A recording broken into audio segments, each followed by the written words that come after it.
Hi everybody, how are you doing? Welcome back to the channel. It's 4 weeks to go until Manchester Marathon. I can't believe it, 4 weeks time. It's crazy. Where's all that time gone? I think I started this with about 20 weeks to go and suddenly I've got a couple weeks of big miles and then 2 week taper. My ankle is hanging on in there, my soleus, my sore calf. It's not brilliant. It's one of those niggles where it's kind of uncomfortable to walk on. It's uncomfortable to push off when I start running, but once I'm running on it, it's fine. So I've got physio a week tomorrow, so 17th of September.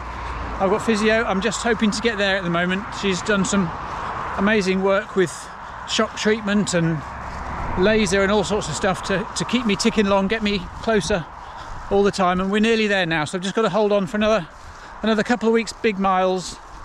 For this week, it's Thursday today. I've just finished an easy 5-mile club run.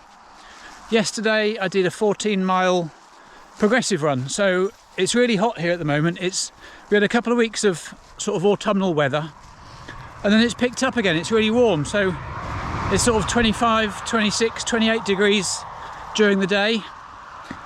And then in the evening it's still 20 degrees, to be honest. So I watched the football last night, which was Poland-England in a World Cup qualifier, and then went out for my run after that. So I started at about 10 p.m, 14-mile run, hour and 50 minutes.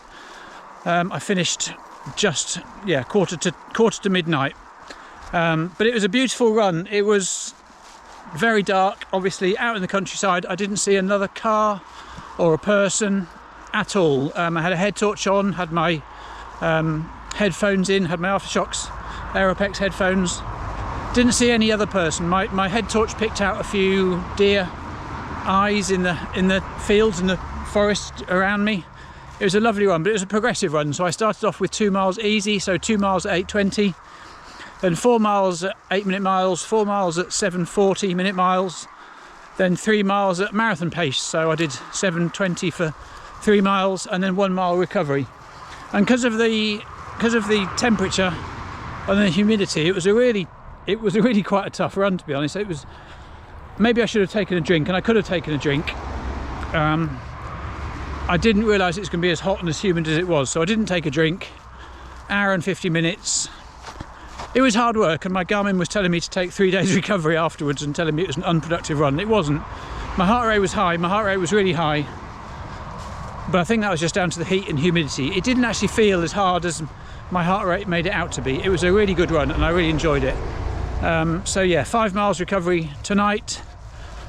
Tomorrow is a rest day, and then Sunday I've got 22 miles, nice and easy. So sort of 8:20, 8:15 pace, something like that. Be interesting to do that distance all easy. The last couple of big runs I've done like that have been with marathon pace blocks. This is just 3 hours straight through, easy pace. So I'm not quite sure where I'm going to go route wise for that, or if I'll do loops and carry water or what, but I'll come up with something, and I'll certainly video it as there's no effort involved in it at all. It's just easy, long, easy running. So all going well, I'll see you on that run. Don't know where it'll be. Let's find somewhere interesting for it. Anyway, quick update, and I'll see you on the next bit. So that Saturday long run I was talking about, it's being done Sunday afternoon. Bit of a shuffle round of sessions. I've missed 1 4-miler this week, trying to fit in all the park run planning I've been doing, but I'm not missing the long run. So it's 5 o'clock on Sunday afternoon and it's 22 miles or 21 miles. So it's still a bit of a hot spell in the UK. It's been about 22 degrees all day today, so I didn't do my run this morning. I'm set off 5 p.m, so I'll finish after sunset, which is about 7:15. 5-hour run, so I should still finish with a little bit of daylight. 4 laps, 4 5-mile laps is what I'm doing. Done it before on one of my videos. a local 5-mile race called the Sizzler. I'm doing 4 laps of that. A little bit hilly, but as I mentioned, this is just a straight through 22 miles, easy pace run, so a few hills won't hurt. I've got my water bottles out on the course, I've got gels out on the course, so I don't need to carry anything, which is the way I'd like it. I'd rather do loops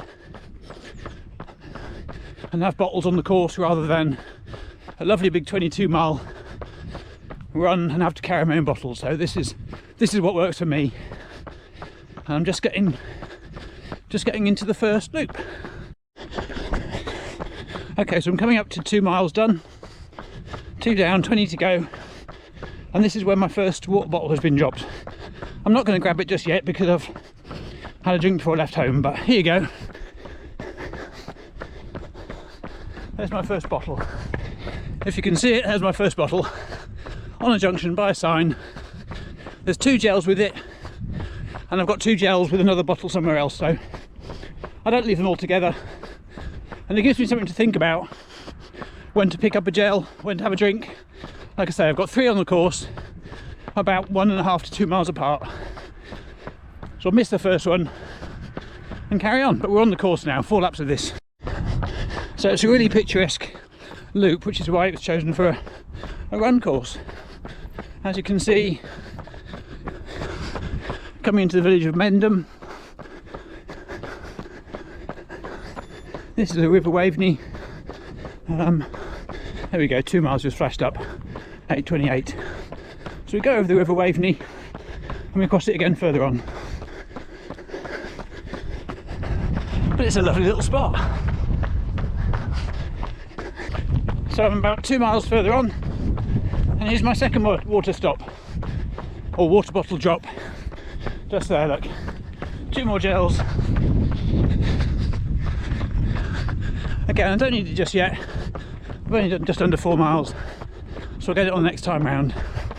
So just over 6 miles in, I'm just working out my gel strategy for today. So I've got 4 gels, 22 miles. So I think I'm going to do 8, 12, 16, 20. That'll be when I'll do the gels. So 8 miles, 12, 16 miles, 20. So every 4 miles through the bulk of the run. So I'm probably going to have to, my first gel drop is at 7 miles.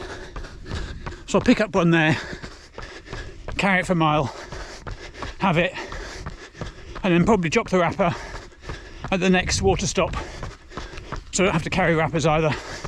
They'll obviously all get rounded up later, but yeah, I'll pick one up at 7 miles, have it at 8, and then pick up a gel to have at 12, because I don't think I'll be round all the way to get the next one. But that's partly why I like having water bottles and gels on the course. It gives your brain something to think about when to have them. Don't need to carry them, but you can mentally plan ahead for when you're going to pick one up. I've got my Aeropex with me, if you can see here, but the battery's low, of course, because I forgot to charge it up. So I'll listen to that sort of towards the latter half of the run when I'm flagging a little bit. But so far so good. Beautiful weather for it, lovely course, look. Sun's just starting to get a little bit lower. Nice moody sky. Perfect running conditions for a nice leisurely long run. Okay, so I picked up the first gel a mile ago. It's a 5-mile loop. I'm having a gel every 4 miles. So I reckon if I have this gel now, I'll pick the next one up in 4 miles and drop the wrapper in 1 mile at the next aid station. There's nothing like a bit of mental arithmetic on long run to help the miles go by. Okay, first gel, 8 miles in. Black cherry yoghurt flavoured chalk gels, if you're wondering. Amazing.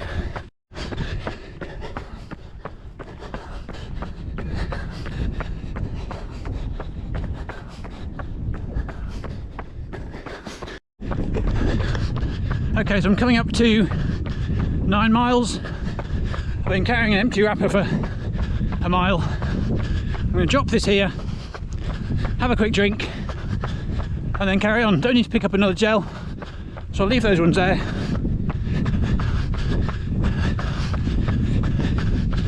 So here we go, here's the stop. So I stopped my watch.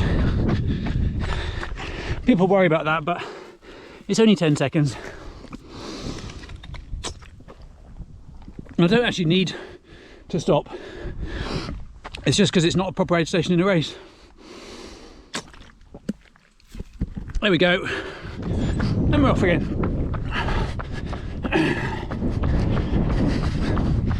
Taking a 10-second stop of the watch means nothing in a long run like this.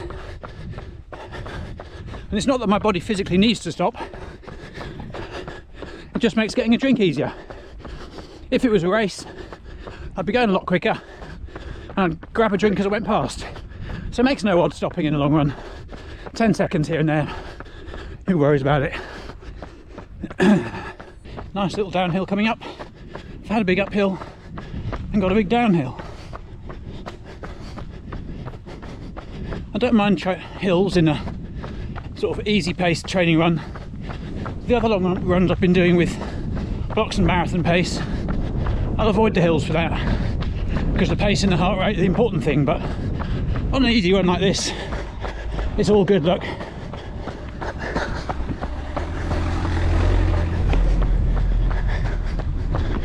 Yeah, on an easy run like this, a little bit of uphill where you ease the pace off, and a little bit of downhill where you can get ahead of the pace.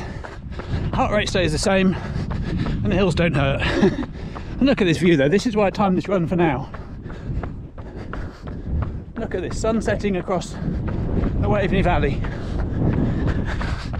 It's just the best time for running around here. Look at that view.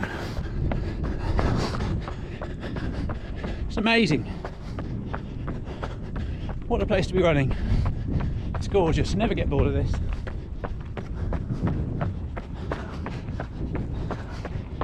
So we're just over 12 miles, coming up to the second gel stop. All good so far. I guess we've got slightly over a lap and a half to go. But here we go. Second gel stop, 12 miles.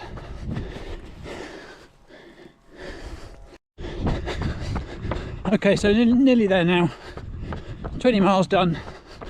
Last gel, and then 2 miles home. So a bit of apple crumble to finish this run off. All gone fine, bang on pace. Heart rate stays nice and steady, which is good. Running on tired legs, a minute a mile slower than marathon pace, so 8:30s all the way through. So a solid run, end of a solid 50-mile recovery week. Everything a minute a mile slower than marathon pace, right the way through, other than 2 miles in the progressive run. But a good week, less than a month to go now, so thank you for watching. Throw any comments in and I'll see you on the next one. See you later, bye.